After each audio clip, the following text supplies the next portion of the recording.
Hello friends, मेरा नाम है सी ए सौरभ सक्सेना और आज हम अपने यूट्यूब चैनल का पहला वीडियो बना रहे हैं हम। और इस यूट्यूब चैनल में हम जो बात करेंगे वो आने वाले जो अलग अलग टैक्सेशंस हो रही हैं, आईटी यानी कि टेक्नोलॉजी में जो नए नए चीज़ें आ रही हैं, जैसे कि क्रिप्टो करेंसी हुई या NFT हुई या मेटावर्स हुई, हम इस चैनल पर करेंगे आपसे इन चीज़ों की बात। तो आज मेरा ये सबसे पहला वीडियो बन रहा है आने वाली नई टेक्नोलॉजी यानी कि NFT, जिसको हम जानते हैं नॉन फंजिबल टोकन्स।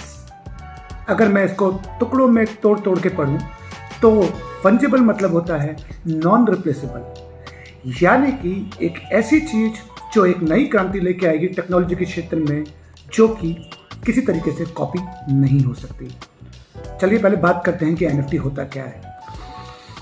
आप NFT को इस तरीके से समझ सकते हैं जैसे कि मान के चलिए कि सचिन तेंदुलकर एक ऐसे क्रिकेटर जिसको पूरी दुनिया चाहती है, पूरा वर्ल्ड चाहता है, और इंडिया में तो वो एक गॉड ऑफ क्रिकेट के नाम से जाने जाते हैं। अब सोचिए सचिन तेंदुलकर अगर आज अपनी कोई एक्सेसरीज बेचना चाहें, यानी कि उनके बैट, उनकी ग्लव्स, उनकी टी-शर्ट्स जो उन्होंने रिटायरमेंट में पहनी थी, तो हम में से न जाने कितने लोग होंगे जो उसको परचेज करना चाहेंगे। पर जिस चीज़ की ओरिजिनल वैल्यू ज़्यादा होती है दोस्तों, वहाँ पे कॉपी भी ज़्यादा होती है। तो ऐसा हो सकता है कि जब सचिन तेंदुलकर अपनी कोई असेट्स यानी कि कोई अपना ग्लव्स, अपना बैट, अपना हेलमेट बेचना चाहें, तो मुनासिब है कि उनकी कॉपी भी हो।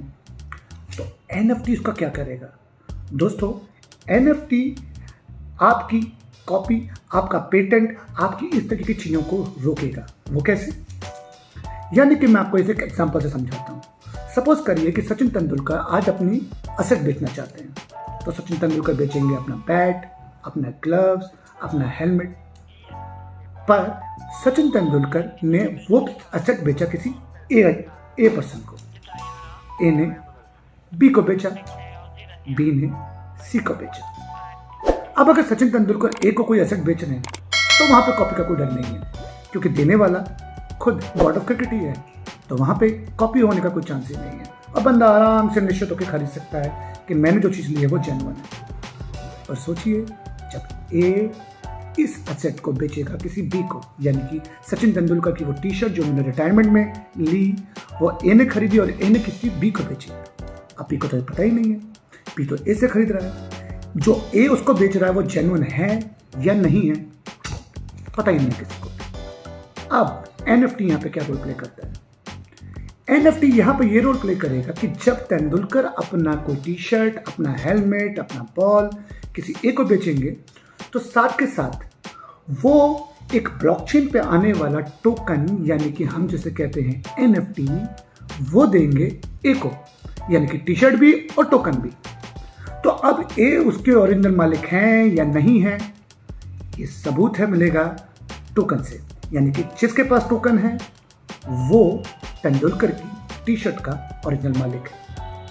अब ए को तो ये भरोसा था कि मैंने तेंदुलकर से परचेज करा सामान, पर बी को कैसे भरोसा आएगा दोस्तों? बी जब ए से वो टी-शर्ट लेगा तो साथ में लेगा टोकन, यानी जो ओनर है वो ओनरशिप पता चलेगी कि जिसके पास टोकन है वो ओनर है।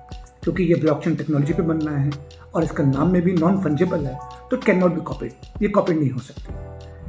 तो इससे जो तेंदुलकर से ए ने खरीदा वो तो खैर एक जेन्युइन सोर्स था ही, पर ए ने जो बी को बेचा और बी ने सी को बेचा, ये सारी चीज़ें इस टोकन के जरिए ओनरशिप राइट खत्म हो जाएंगे। क्या ये टेक्नोलॉजी हमारी लाइफ में कोई अंतर ला सकता है दोस्तों? आप सोचिए, इंडिया के अंदर तमाम आप जगह देखें, ओनरशिप राइट को लेकर बहुत झगड़े होते हैं।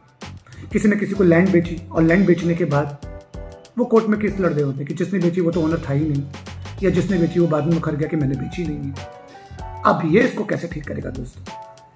यानी कि अगर कोई किसी को लैंड बेचे या प्रॉपर्टी बेचे और साथ में अपने टोकन भी बेच दे, तो इस तरह की समस्या जो हिंदुस्तान में होती है ओनरशिप राइट को लेके, वो खत्म हो जाएगी, क्योंकि जिसके पास टोकन है वो उसका ओनर है।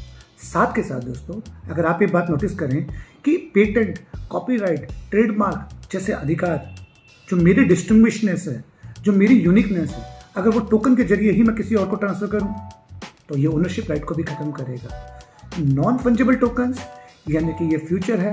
अगर इस टेक्नोलॉजी को हम अपनी रोज़मर्रा की ज़िंदगी में लेके आएंगे तो इससे हमें फ़ायदा ये होगा कि हमारे ओनरशिप जैसे राइट जैसे झगड़े ख़त्म हो जाएंगे। अभी आपने दोस्तों हाल ही में देखा होगा कि बहुत सारे आर्टिस्ट, बहुत सारे क्रिकेटर्स अपने अपने NFT लेके आ रहे हैं, फिर वो चाहे युवराज सिंह हो, शिखर धवन हो या रवि बोपारा हो।